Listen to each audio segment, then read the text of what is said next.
humanity perspective, that we'll follow something. Either it'll be a career, or it'll be something. So as sheep, it's a necessity that Jesus or God becomes for us what we now call the Good Shepherd.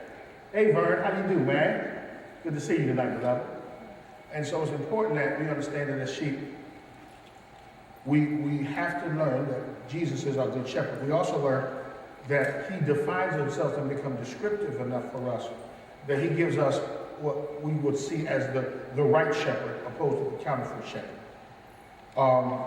One, to know the real shepherd is willing in all places, is one to lay down his life for the sheep. This ain't a sheep that's a fair weather sheep. It's not a shepherd, it's a fair weather shepherd. This is a shepherd that sticks closer to us than a brother. And when all heck breaks loose, this particular shepherd is in the midst of the mud and the muck and the mire, almost to the place, almost to the capacity, almost to the place that he, the Good Shepherd, is willing to sacrifice his life for his sheep. And you can tell the difference between a good shepherd and a fake shepherd. The shepherd is because the shepherd will lay down his life for us, right? And we also was concluded that the shepherd lavishes us with his love. This love that he has for us is so enormous. It's so overwhelming. It's so undeserving that God just gives us this unconditional love that he has for us. All right? Now, but the reality is that we concluded that the Good Shepherd not only knows us, but now we have to learn him. It's important that we spend detailed time understanding and learning who and what the Good Shepherd is for our lives. And that's not just something we do momentarily, that's not something we just do once a month. No, it's something that's a consistent undertaking. Because I want to get to know Jesus in such an intimate way that I'm able to hear and understand the shepherd's voice. And oftentimes we struggle to do that. All right, let's go to John 11:25.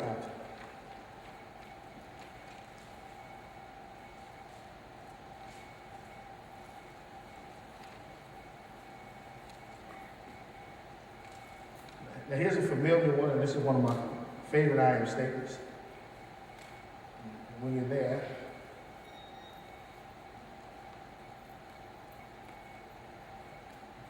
Jesus said unto her, I am the resurrection and the life. He who believes in me, though he may die, he shall live. And whoever lives and believes in me shall never die. I am the resurrection and I am the life. This is critical because this particular scripture gives what we call a double meaning. Some suggest that Jesus is just talking about one aspect. That both of them can be dovetailed into one particular statement.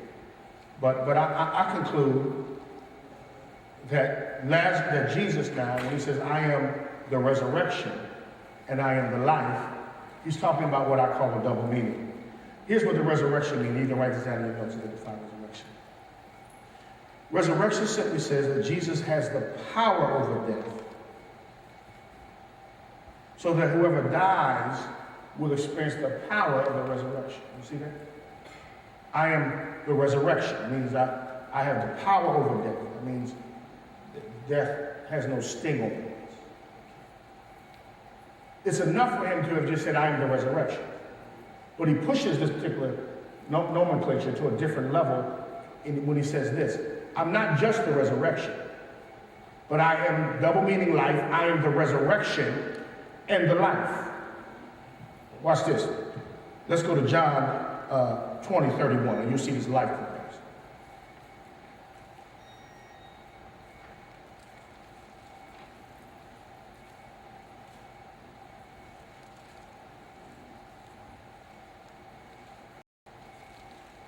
Are you there?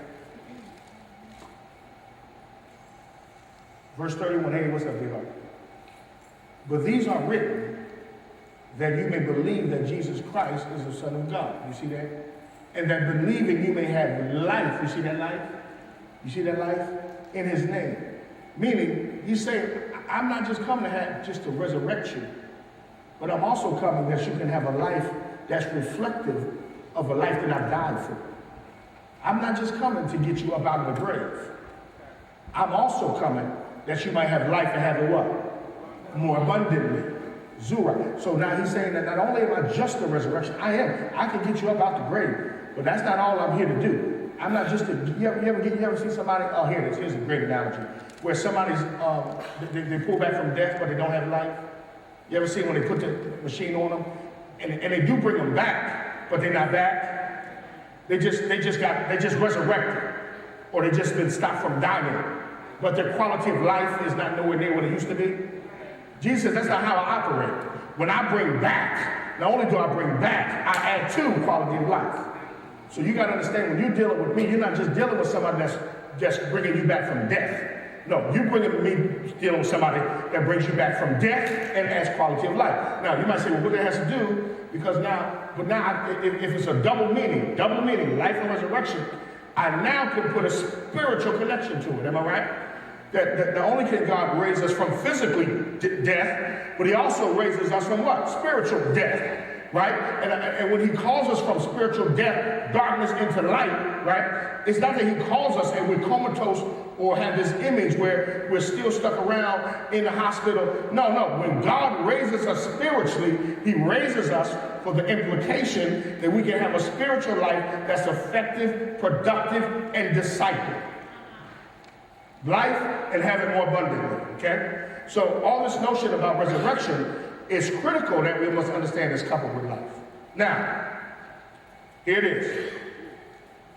When you live your life understanding the resurrection, you live your life better on purpose than when you think this is it, okay? And the problem with many of us is, I think sometimes in our subconscious and in our American concept of culture of death, that because death is something that we don't like to talk about or try to avoid, right?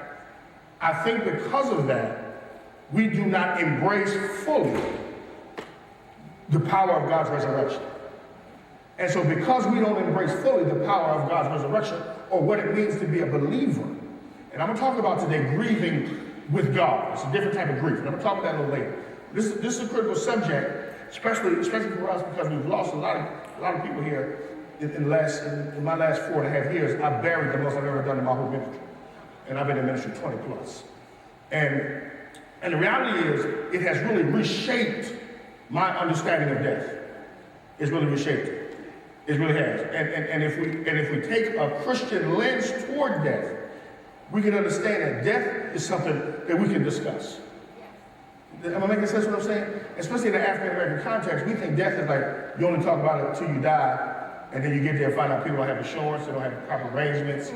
Because it's something, my mom said to me the other day, Chad, we got to talk about arrangements. And for years, I'm like, Mom, don't say that. Don't talk about that. But she said, but Chad, she said it, she reframed it. Well, let's talk about my graduation day. Because that's what we believe, right? That's what we come to church each week to believe and testify in that particular point of the resurrection, right? So now, if you know this is not all it is, it now reframes your now. The reason why people live so recklessly is because you avoid death or the thought of death, and so now you don't take care of the now you're supposed to have. Am I making sense? But when I understand that I'm going to die, every day takes a whole new meaning. Okay, let me give you some scripture. Because I'm serious. And let me say this, y'all. It used to be you live to a certain age and you die. Let me tell you something. Those of you who God blessed with age, I'm not feeling sorry for y'all. I'm thankful. Because God has given you blessing, and I'm seeing folk dying at 30 and 40. Come on, y'all. Come on, talk to me now. 20 years old. When God has given you health and people, and you age, and you got, I look at my mom, you got life. You 70 plus with life. Matter of fact, I called mom the other day, said, let me call you back, I'm in a meeting. I said, in a meeting? Because she got life. I'm making sense what I'm saying. Let's go watch the Psalm. Psalms 90.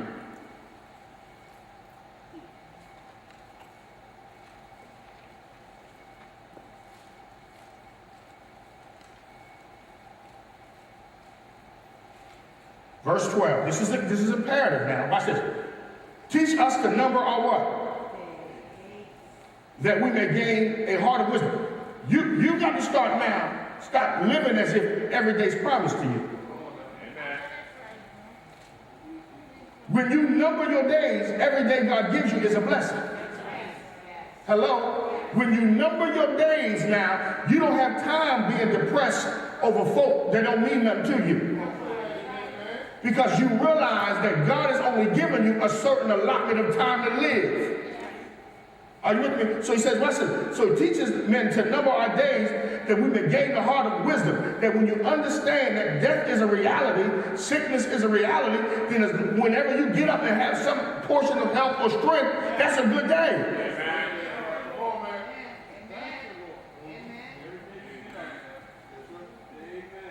Who do we see today in the rehabilitation center? Sister Shepherd today. So Sister Shepherd today. And she said, I wish I could just get back to my normal self. And as we prayed, she gave God praise in a wheelchair, crying, and thank God that she ain't got all of it, but at least she ain't in the bed in the hospital like she was before. And here I am walking in with health, strength, shoes, and a chicken sandwich, and I'm not happy. Some of us don't give God praise for the life we got because you're so busy lusting at somebody else's life. Write this in your notes. Your life ain't as bad as you claim it is. You know why it ain't that bad? Because you don't deserve nothing God gave you no how. Oh, this is good tonight. I've come to the conclusion that there's not much in life I deserve. Let me stop lying. Ain't nothing in life I deserve. That God gave it out of the act of his grace.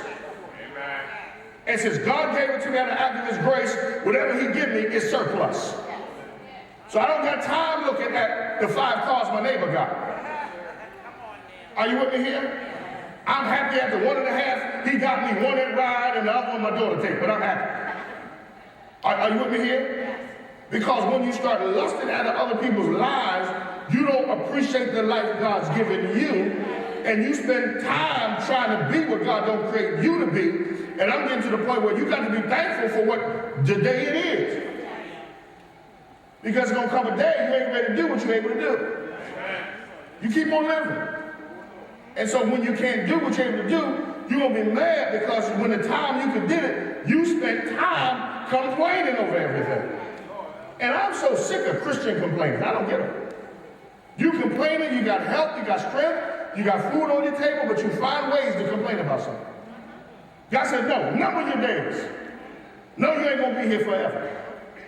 And so you live that way every day. Every time I preach, I realize that in reality, this might be my last sermon. This might be it. God might call me home before next Sunday. And guess what? If he does, I'm going to preach the best one I got. Because if he call me, I'm going to do the best. Are you understand what I'm saying? You got people that die of heart attacks at 30 in their sleep. And so I'm pushing this issue because I'm wondering, why are we not appreciating the life God gives us? Huh? Teach me the number, we're numbering our days. Watch what C.S. Lewis said. I'm going to quote C.S. here. If you read history, you will find that historians that did the most in the present world who precisely thought about the next. Watch what he's saying. Those who did the most in the present had an eye toward the next. Meaning those that did the most understood that this was not all it was. And so they developed an ethic or they developed a moral system based on not this world. Are you with me here? But they based it on the world that was to come. Watch this. Christians have largely forgot about the world that is to be. That we spend all this time trying to get stuff down here in this life, and we forgot that this is not the only life that we want to live, that there comes a time that we're going to see Jesus, and we come every week to prepare for that moment. Are you with me here? Our society teaches us, write this in your notes, to avoid death and the death conversation at all costs. So whenever death comes up, or something, we try to walk around like it's not going to happen. Now hear me. Bar the rapture. Here's one thing I know. We all going to die. And the second thing I know, if you hear it often, you're going to get some chicken.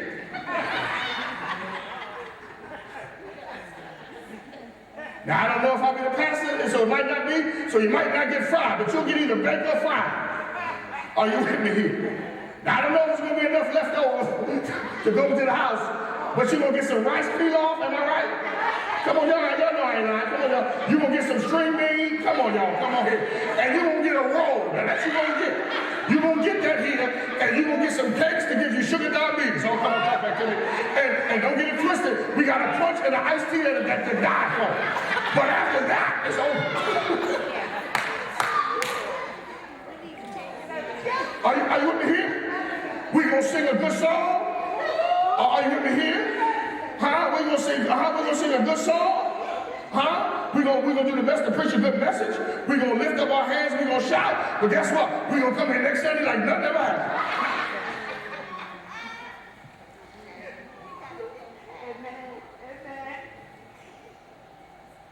We gotta begin to have this particular conversation.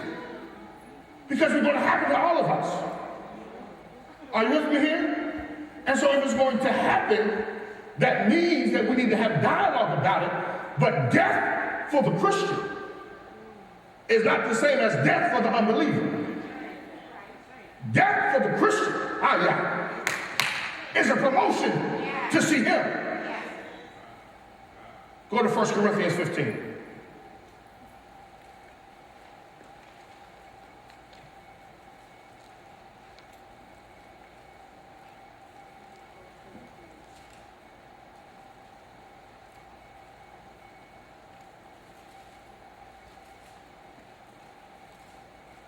This is why death should not have any problems.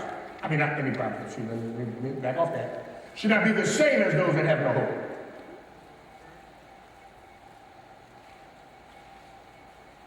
Death is swallowed up in what? Oh, death? Where's your sting? Oh, Hades, where's your victory?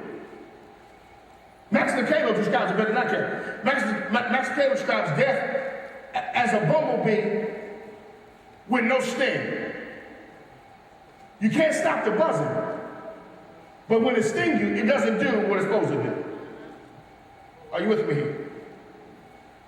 And so what we need to understand now when we teach this, that, and we approach this particular topic, that we don't have to take an American culturalized view of it, which seeks to run from it and avoid it. Because when you don't appreciate life, that's why you get young folk that kill so many people on the games. And so they have no problem pulling the trigger in real life. Because we don't have the real conversation. Now, here it is. Here's what it does. When it comes to the topic of death, it will test your faith. Amen. That's going to test it now. Amen. Thank you. This ain't going to be no easy road. And all of us are going to go through this street. I'm telling you, we're going to go through it. Go to John 11:1. Verse 1.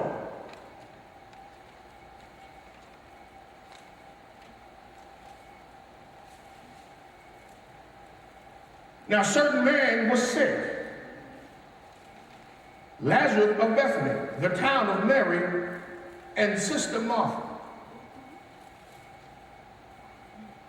That in this life, church, you and I don't care how healthy you eat. And I'm not saying not to eat out. That's not what I'm saying. But you will get sick. And you're going to know somebody you love that's going to get sick. And it's at that point your faith will be tested. Because you will pray to God to do, and God doesn't move the way we want him to move all the time. Amen. Oh yeah, oh yeah. Go to John 16:33.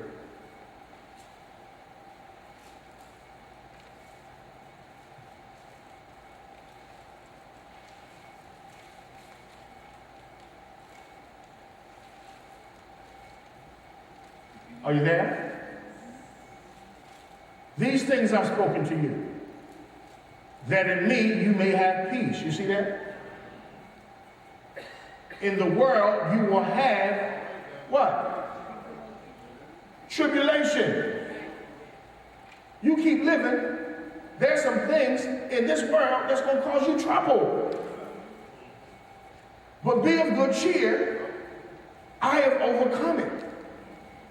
Right? We've got to stop these rose-colored glasses theology that think trouble is a sign that God's not in it. Trouble is a sign that it's God. And your Christian capacity depends on your ability to handle trouble. Because anybody can be a Christian when everything's going well. I've seen rappers get the award, and they be cussing all throughout the rap. They be saying superlatives and stuff.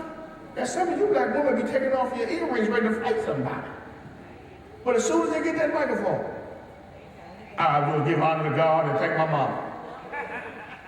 Because the heathen even knows that when life is going good, the proper response is to thank God. But what makes the Christian juxtaposed, antithetical to the world is we don't just thank God when it's going well, but we thank God when the tribulation comes in our life. One, because we know that the tribulation does not mean that God is not good, and we also know that God knows how to work his glory through the tribulation. All right, somebody say amen. But we got to stop this theology that when trouble comes, we run the opposite direction. Write this in your notes. You will have some bad days this year. Write in your notes. You're going to have some days. There's going to be some trouble. But just know you've been properly prepared to handle the trouble that's coming your way. Because your peace is not in the stuff. Your peace is in Jesus Christ.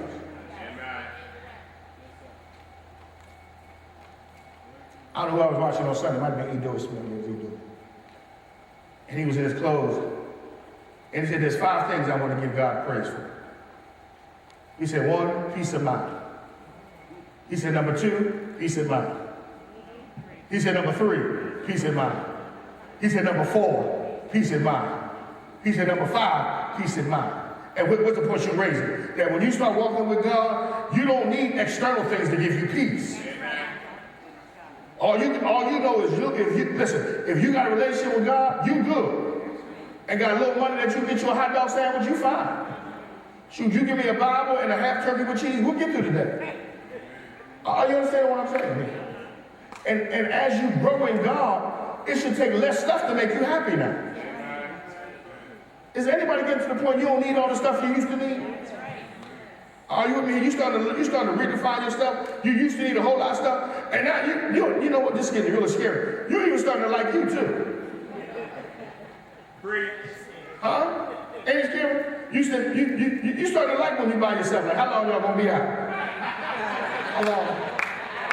Are you looking here? Or sometimes you just pull over to the side. You just look at the tree. Be like, this is wonderful. You just look at the sunshine like, that's amazing. And you put your phone underneath the chair so you can't see it red. And people call you like, did you get my call? No, I didn't see it. I didn't see it.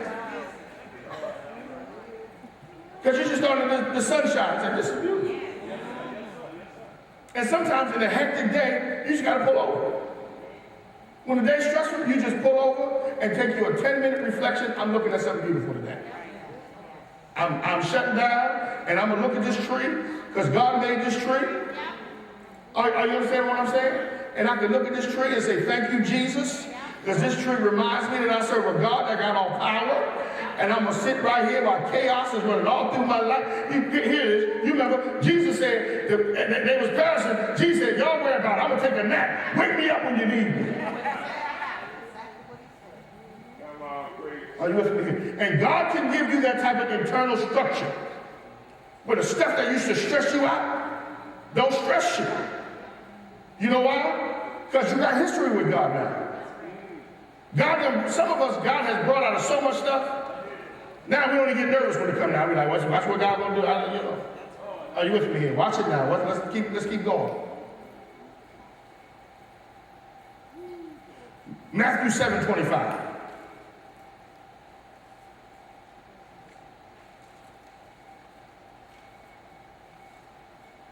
So now, we understand that tribulation is coming. It's inevitable for all of us. It's inevitable for you, it's inevitable for me.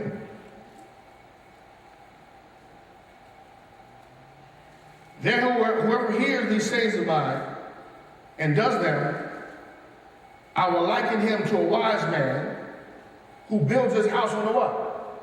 Rock.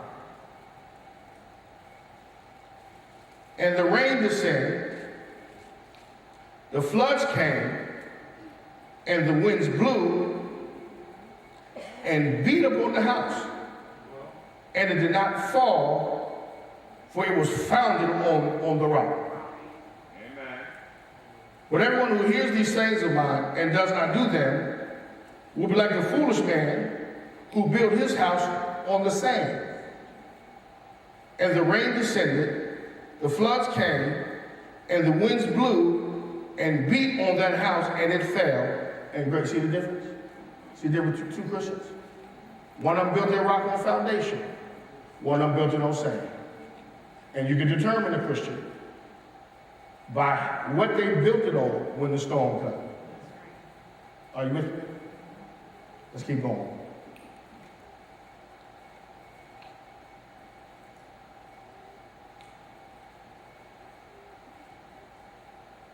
So now, we want to develop a new term, not a new term, but a term for that. So, in light of all that on trouble, we have to grieve a different way. Okay?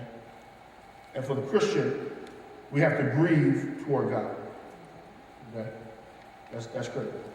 And let me say this. Let me put a disclaimer on this particular part of the lecture. People that you lose,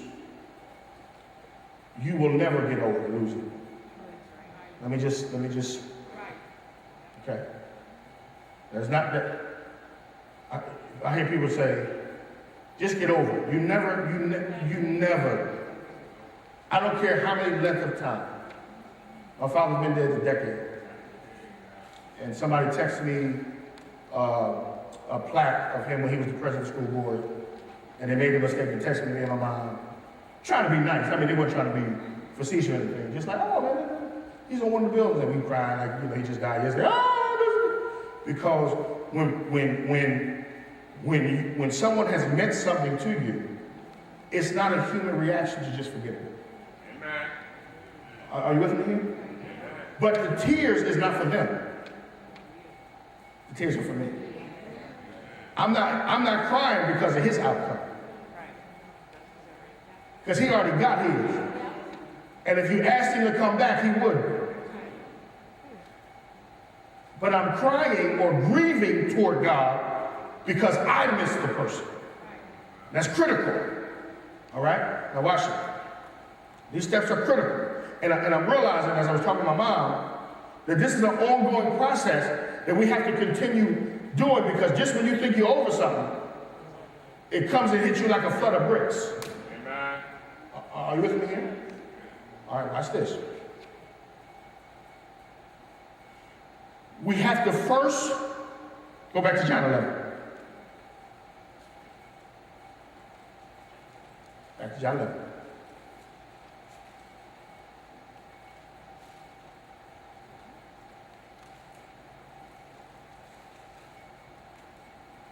Our first is in the hope which is to come, right?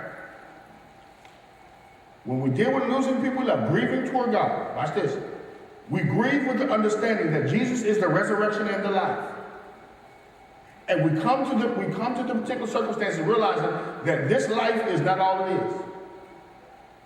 And so, knowing that, we understand that we might have lost a loved one temporarily, but we will see them again. Y'all should have said amen a whole lot more than y'all did on that. Okay? And that's a part of the Christian witness. that we come here every week and we have that belief that Jesus got up from the dead. He wasn't sick. He didn't almost die. He died. And on the third day, he got up with all power in his hand. And he says that same power that got him up is the same one, oh God, I feel it, gonna raise us up. And that is the bedrock of our faith. Are you with me here? So when you're a Christian, it's synonymous with getting up from the dead. That's how come when they had the Whitney funeral on CNN, did anybody watch it? The Whitney Houston funeral on CNN, the pundits were thrown aback. He was like, I've never in my life seen so much joke. The pundits, the reporters, they was thinking they were gonna come to something, people was gonna be rolling around, crying and screaming, and they couldn't understand why people shouting and crying and lifting up their hands, because in the Christian church, we believe that this is a homegoing. And we believe that this ain't the only place. Are you with me here? So in the black expression, you'll get tears on one second and worship out the other, because it signifies that we believe that this is not all it is. Are you with me here? And so y'all not feeling what I'm saying. Y'all not feeling it. Y'all don't get the ramification of what I'm saying. Y'all, I don't know what it is. I don't know.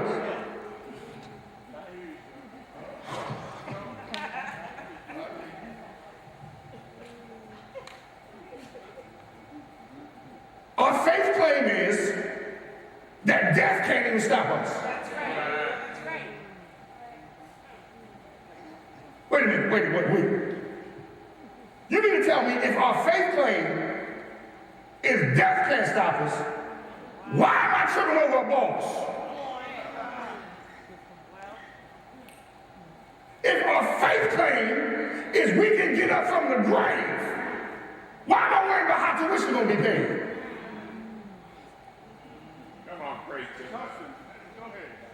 So I'm going to trust him that I'm going to see my dad again. But I can't trust him to make a way out of no way.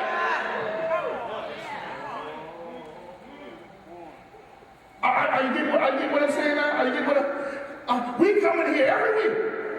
You know why we celebrate on the first day of the week? Sunday? You know why? No, because he got up on the first day of the week. Because we say it to the world, every Sunday is Resurrection Sunday. I know we only do it on Easter week, but in the Christian tradition, every Sunday supposed to be Resurrection Sunday. That's coming in the old church. I know there's no new church now. We are sophisticated preaching now. We learn Hebrew and Greek. We try to spin you with all this intellectual capacity. But in the old church, all the preacher had to do was say on Friday he died.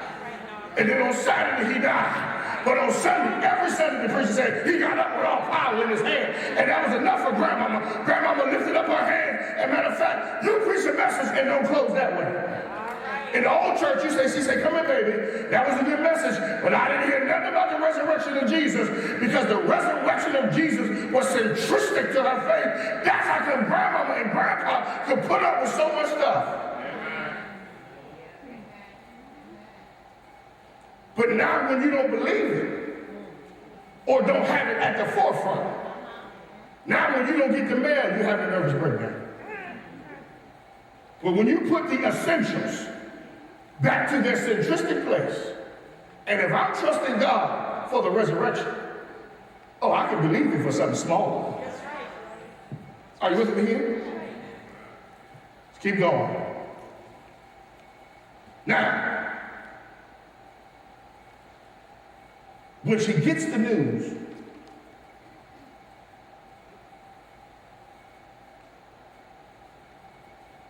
verse 20. Now Martha assumed, I gotta move. As she heard that Jesus was coming, she went and met him where he was. You see?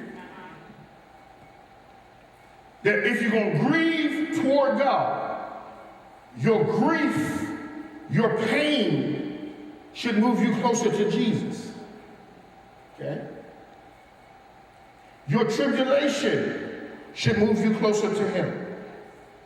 Whatever you go through, when you're connected to him, though it's hurtful and painful, should draw you closer to him. Amen.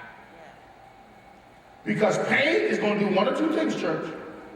It's either going to draw you closer or push you away. But when you're grieving toward God or having tribulation toward God, whatever you go through brings you closer. Here it is. It's how to pray. Married couples can really testify to that. Married couples. I hope most married couples can. Y'all two can be fighting. But when trouble comes, trouble brings y'all closer. Let somebody outside the house mess with the house. That trouble that come outside usually brings people closer. And so that's what God said supposed to happen to us. That when trouble comes, instead of you, hear me out. That's how come missing church sometimes you go through, you can't do that. Because everything in your body gonna say, stay right here. Put your head under the pillow. Is that it ain't gonna work out? Get yourself up, make yourself come, and I promise you, the times you force yourself, God will be right there waiting for you. Say, thank you, Jesus. Are you with me here? Are you with me thus far? So whatever happens in your life, make a declaration that I'm not going to allow it to pull me. I'm going to make it push me toward it. Okay? All right, I'm almost through.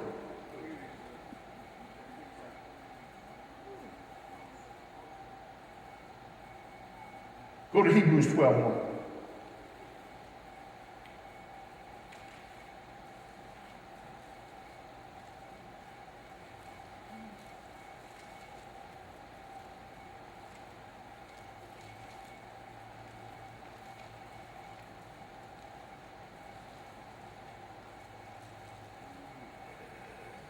Now, as we grieve toward God, we have to grieve together as a community. Okay? We bear one another's infirmities and burdens. And the part of people we grieve with is the cloud of witnesses. Therefore, we also, since we are surrounded by so great a cloud of witnesses, let us lay aside every weight and sin so easily snares us, and let us run through the door. What he's saying is, this is the beautiful imagery that he uses, and I kind of really dig it. It's almost like it's a stadium, and there's a cloud of witnesses looking at your race. And the cloud of witnesses are in the heavens, looking at your race, and they're cheering you on. And because you see in Hebrews 11, he talks about who the cloud is. And he says, this cloud of witnesses are there to show you that you can make it. And in this particular cloud, so for Christians, we're always a part of the church. People we saw today in the overflow, they're part of Alpha. They are a physical part of Alpha. People that have died, they are still a part of the church. Because the church is about past, present, and yesterday. Because the church is ongoing and eternal. Amen. And he's saying here, what he's saying is, those who went on with the Lord are watching you. Y'all got to forgive me, but this is good to me. That David is there cheering you on. Huh? That Abraham is saying, come on, Chad, you can do this. I messed up too, get up, come on. And not only do I believe the cloud of witness consists of the matriarchs of our faith, I believe that cloud consists of people in our family. Come on here. That's looking down. Come on, y'all not gonna go where I'm going, that's fine. That's saying, come on, Chad, come on, Doc, come on, man, come on, I'm with you here. And you wondering how you got blessed, and you thought it was you, and your family been cheering you on from up high. Come on now. I love this Bible. Because the church is forever eternal. Cloud of witnesses in the sky. And I'm almost done. Watch this. John 11:19.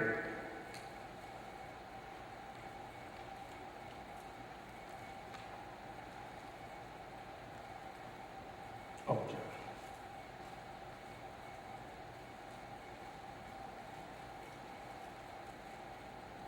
Watch this. And many of the Jews had joined the women around Martha and Mary to comfort them concerning their brother. You see that? Now I'm going to tell you. Yes, it is. You cannot grieve by yourself. Tell me. Now here's the challenge. Whenever you go through, what's the first thing you usually want to do? Be by yourself. You just want to withdraw. You just want to throw your own pity party. And I'm good at my own pity parties. I mean, if you ever come to my pity parties, I'll feed you right. I tell you, I got some good food at my pity parties. I don't pity, but I have some good food. Really, it's just like a smorgasbord. You just say, I just had everything on. Be by myself. I just want to throw this, what was me? But you know, you do the most damage to yourself when you're by yourself. Because whenever you go through, it's always good to go through in community. You know why? Because there's always in community either someone who's been through what you've been through and made it out, or somebody that's in it and crying with you. That's how come when you ever see praise in our church, it's beautiful. Because people all praise for different reasons. Some people praise it because they got out of it. And they're thankful to God that the storm they're in, they're no longer in it. Amen. Some people praise it because they're trying to keep their mind. Because what they're in, they're still in, and they got to keep praising just to stay above ground. Some people praise it because they ain't hit them yet. And they're trying to get the strength. When it's, are you understand what I'm trying to tell you? And so God said, whatever you do, don't allow your storm to make you by yourself. And that's how come all this stuff you talking, that you straight when you ain't straight, ain't God. It's a trick of the enemy to make you put on this illusion that you got to have it all together. How you doing? I'm fine. I'm blessed. No, you ain't. You hurt. Let me put my arm around. Are you? Do y'all know why I feel like? You know, theologically, what I do when I ask you to hug and touch your neighbor is theological. You know why I'm asking you to do that? Because we're living in a world that doesn't want to touch and be connected to anybody. A lot of people want to just be isolated. And you know what's worse? These text messages got us messed up. This is the most antisocial group in our lifetime. Where now we got texts where we really not touching and talking to each other. Are you with me here? But when you be surprised when you touch somebody and say you're gonna make it. I watch it every time from the pulpit. I watch it. I be preaching, they touch somebody and they touch them, they just start crying because they just need to feel the touch from somebody. And some of our lives, come on y'all know I ain't lying. Is there anybody here that you got a lot of people around you but sometimes you still feel lonely? Because you got to be the one to have it together. Because you don't want everybody called. And then when you call somebody with your trouble, they think you ain't got no real trouble. They say, oh, you get over it. And start, you're like, laugh, what you laughing? I don't laugh at your stuff. And every now and then you need somebody to put their arm around you and say you're going to make it. And it's okay that you can cry right here. It's all right, you can lift up your hands right here and be weak and vulnerable. And if you can't be weak and vulnerable in the church, where can you be?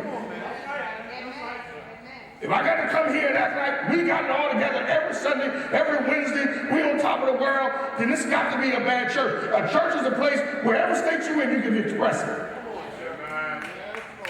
If you're happy, then you know it, clap your hands. If you ain't happy, cry. But whatever you do, we do it as a family. Am I making any sense what I'm saying? Don't let Satan move you out of the community. And Satan will make you quit on the church. I'm in the Word of God now. Lord, have mercy. Satan will make you think you can do it by yourself. I'm a living witness. You can't. You can't do it. God has wired humanity to be interdependent on humanity. Adam, it's not good for you to be alone. What are you talking about? I got you. You seem like it should be enough if I got me and you. No, it ain't good for you to be by yourself because you need somebody that's like you. I'm perfect. I'm not like you. Matter of fact, to understand you, I'm going to have to come down 42 generations just to figure you out. You better find you somebody that's like you. Are you with me here? And this notion, people are so starved to be with somebody they'll start making dogs humans. Yeah, they will. Whenever you leave a will for a dog, you just made them human. Whenever you care more about the welfare of a dog than you do of a boy, you just made the dog human.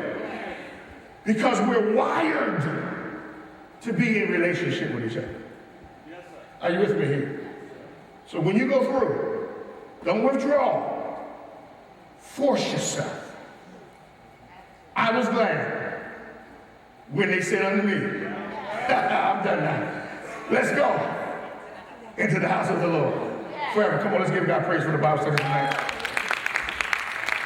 Do y'all have your things? Okay, real quickly. Did y'all read over again, or you need a couple minutes to read over them?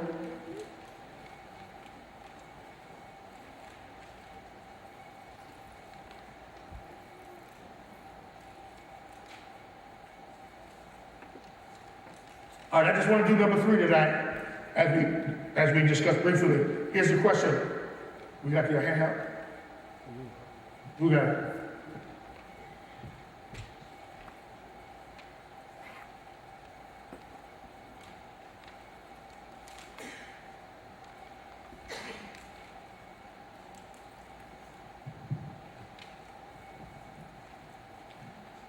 Okay, discuss the phrase.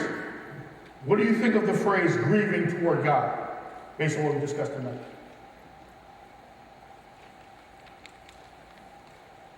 You're going to make me call somebody, huh?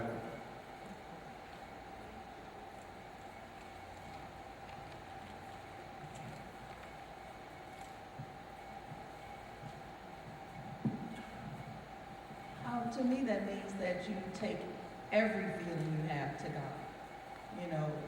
You take your anger, you take your frustration, you take your questions, you take your loneliness, your missing, you just take everything to God. Just release it all to Him and let Him help you through it. Why do you think it's so hard to do so? Well, I think back to when my mom died. I'm the oldest child, and I was the responsible one and everything. And I always felt like, and my brothers and my sisters all came to me, and the first few years, like on her birthday and Mother's Day, they would blow my phone up, seeking encouragement, not thinking that I'm grieving as well. So sometimes when you have to be strong for other people, you have to have God to take your grief to in order to move forward, to have your grief, get your comfort, and do all this, because a lot of times, and if you have kids, you have to be strong for them. So you have to stand on your faith. You have to stand on your faith, and you have to just take everything to God so that He can guide you through. And so that you don't get that feeling of isolation. I'm by myself. No one understands what I'm going through. No one cares. My biggest question was, how can the world keep going on when I am so miserable? That was the biggest thing for me. And you just had to keep praying about it and keep moving, and God would show you every day that He designed it that way, or we would all be stuck forever. Good. Somebody else.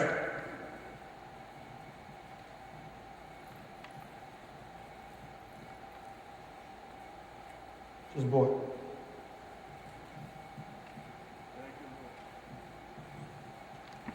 To me, grieving toward God means you're in a situation where He's designed it for you to come to Him. No one else knows your pain or how deep it is. Everyone grieves different, even if it's for the same person. So He's designed it for you to call out to Him, because He's the only one that can help you get through it. Not your sister, not your friend, not your spouse. They can hug you, they can comfort you. But that pain that you have deep down in you, He's the only one that can relieve it. So I believe it's designed for you to do it. That's good, Sister Boy. That's good. That was good. Sister Babe? Oh, no, I was just going to say that I totally agree with that. Yeah. Because I know when my father died, I kept saying to myself, how am I going to do this? Who can I go to? And I discovered that I had to take it to God that nobody else would understand, or no one else I could even express it to how I felt. And immediately when I did that, he spoke to me. He kept speaking to me clearly, told me everything that I needed to do to get through it. And everything that I did that he told me to do, by the time my father was gone, and by the time I got to the place where we had to bury him, I was good. Because he'd already fixed me. He had already told me, I'm right here with you, I'm gonna get you through it. And all you gotta do is obey the things that I tell you. And nobody else could have done that for me but God. Nobody else, you know, when we left the hospital that day, my sister looked at me and I looked at her and she said, we're okay. That day, we're okay. Only God can do that. Only God. Only God. Only God. Can do that. He does. Wait, get the mic. Say this thing. I think when we're grieving, if you talk to him while you're grieving, he gives you that peace that you know you can make it and be there for your other loved ones that are going through the same thing you are. It's that calmness that comes over you when you're standing there at a service for somebody that you've lost, that just comes over and you know that everything's going to be all right.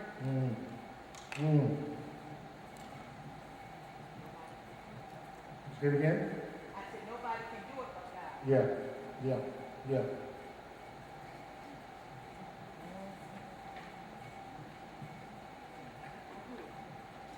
So I'm sitting here saying to my wife, I'm going to keep quiet tonight, And I can't keep quiet tonight because I'm sharing with her the scripture, Psalm 10. It says, but you, God, see the trouble of the afflicted, you consider their grief, and you take it to hand.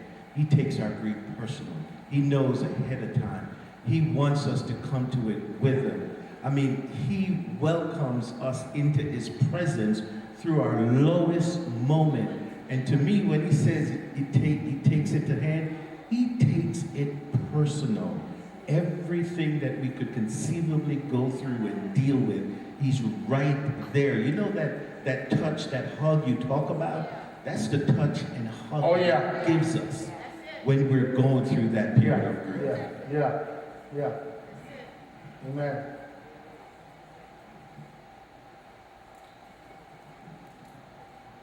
I couldn't. No, this is good. This is good, man. This is good. Y'all helping me tonight.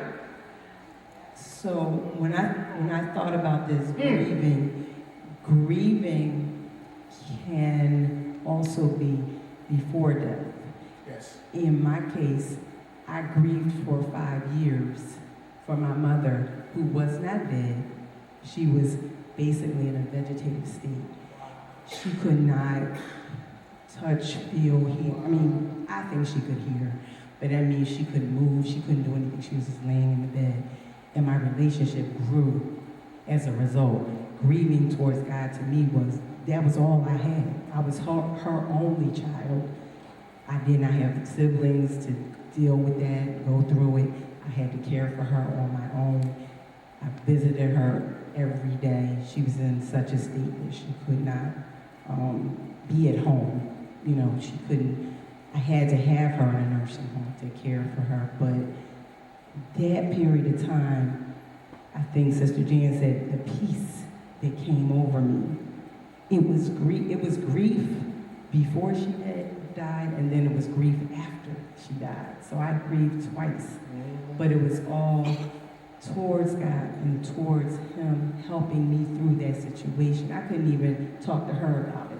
Like, Mom, you know, this is a different kind of situation now. Maybe, you know, she was, let's say she was paralyzed or something, and we could still talk.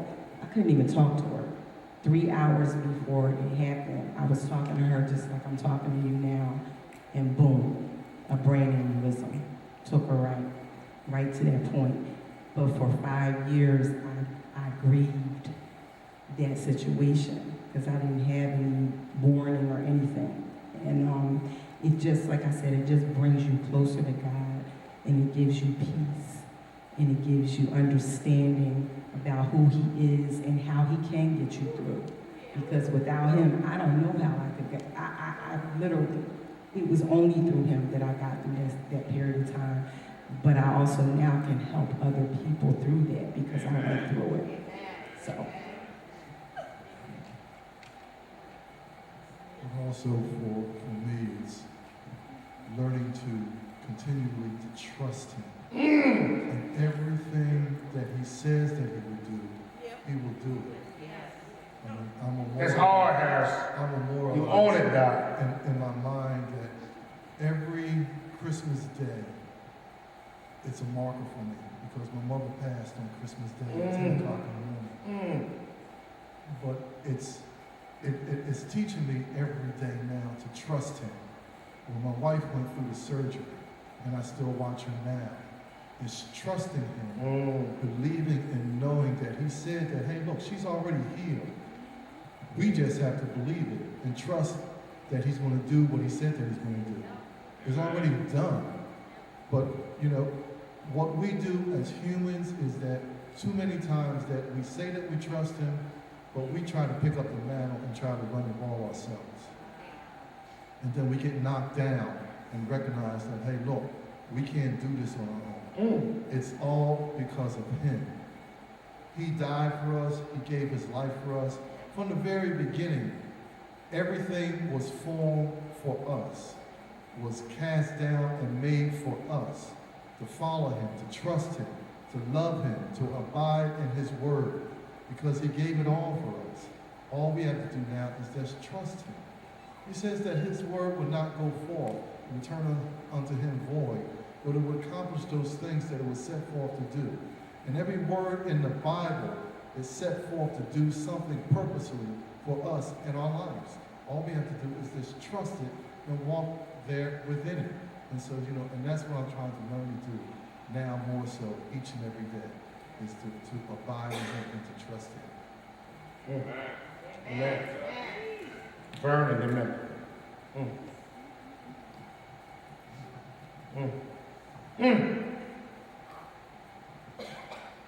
For me, I know, I feel like David sometimes, like he cried unto the Lord and the Lord heard his cry.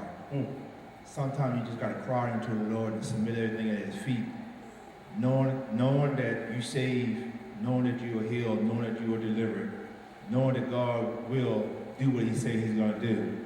Because for me, the struggles was real and the struggle still is real.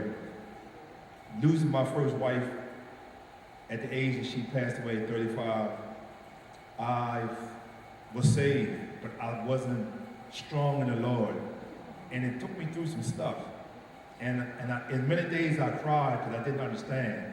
I didn't have nobody. I didn't have the community, as you said earlier, like we have community here at Alpha. I had everybody that had titles behind their name, and they was bigger and stronger than me, but they wasn't concerned about the little guy of me.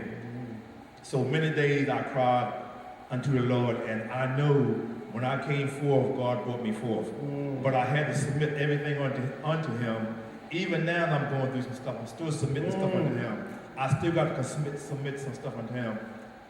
I remember last week you taught on, and I think about how I lost my first love. Sometimes we lost our first love, because when we first got saved, we was giving everything to God. And as we get older and seasoned in the Lord, sometimes I think we pump the brakes. Talk, But man. I believe now, going forward, I feel myself going back, Yeah. getting stronger, and knowing that God's still the same God. Same God. What he done then, he can still do Yes, he now. can. Yes, he can. But we Yes, just he got to can. get our first love Yes, sir. back. Come on, top. Come on, man. So it helps me now to understand more now, because what I'm going through now, can't nobody do it but the Lord. My God. So I got to trust him every day, every second, every minute, every hour.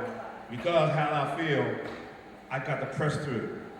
And when I think about how I feel, then I start thanking him what he's done. So when the praises go up, Yes, sir. Yes, the sir. blessings come down. Yes, sir. Yes, So I sir. got to continue to praise him and hold Yes, on sir. to Yes, sir. what I know about the Lord. Yes, sir. It's even just that good. Yes, sir. Yes, sir. My God. Good, sir. Randy, we close up. I know for me, the deepest grief that I can recall in my life happened at a very young age. I was 10 years old, and a sibling of mine died at the age of 6 when I was 10. And my family after that, from my perspective, was just in total disarray. My mom was screaming, hollering. Everybody was going, you know, just losing control. But over me, there was a peace that came over me that taught me at a very young age to be in touch with God's sovereignty. That no matter what goes on, God is in control. And it was like, even at that age, I knew that I would see my sister again. You know, and I didn't grow up in a Christian home. You know, my mom and dad, they were outlaws and like gangbangers, and I was around a lot of stuff. But the sovereignty of God was in my heart at that young age, and it didn't come from anywhere else. I think I went to church a couple times with my grandmother, and that was it. But the verses that helped me with grief and over, you know, things big and small in life are, do not be anxious for anything, but cast all your cares on him because he cares. Because when you're grieving, when I'm grieving, I feel alone. Nobody understands how I feel. Nobody else went through this. Nobody else is in touch with what is going on inside of me. No one else will understand, even if I told them.